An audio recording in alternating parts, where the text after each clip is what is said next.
Вчера Словенија, денеска Бугарија, а веќе утре Србија се очекува да испрати војска на границите. Балканот се барикадира. Стратегијата на Брисел за решавање на бегалската криза не успева, земјите од балканската рута почнуваат битка, секој за себе. Све наше снаге, полициски снаги и све службе... Сите наши полициски сили и силите за безбедност се во потполна приправност. Србија бележи голем прилив на мигранти кои доаѓаат од земјите зафатени со војна. Србија на прво место ќе се штити себе си и своите интереси. Грција и натаму останува осамена и изолирана. На тоа денеска во емотивен говор во парламентот се пожали грчкиот премиер Ципрас.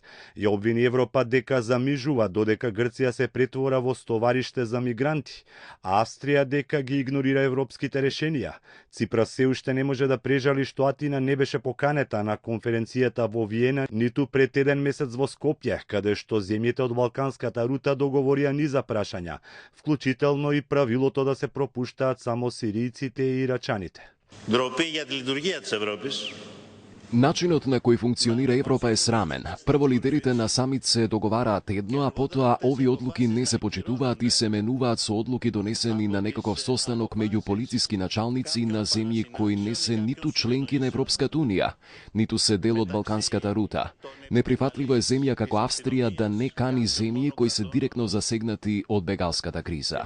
Дека ЕУ не успеа да изгради единствено решение за кризата, примери има многу. Белгија од завчера го суспендираше Шенгенскиот договор во обид да го спречи приливот на мигранти. Дополнителен удар врз политиката на Меркел и одлуката на унгарскиот премиер Орбан да организира референдум против бегалските квоти, според кои 160.000 мигранти треба да бидат распределени меѓу земјите членки на Европската унија. Не можеме да им наметнуваме на граѓаните решенија кои сериозно го менуваат нивниот и животот на идните генерации. Квотите ќе го сменат културниот и верскиот идентитет на Европа. Проценките се дека и годинава над 1 милион бегалци ќе ја преплават Европа.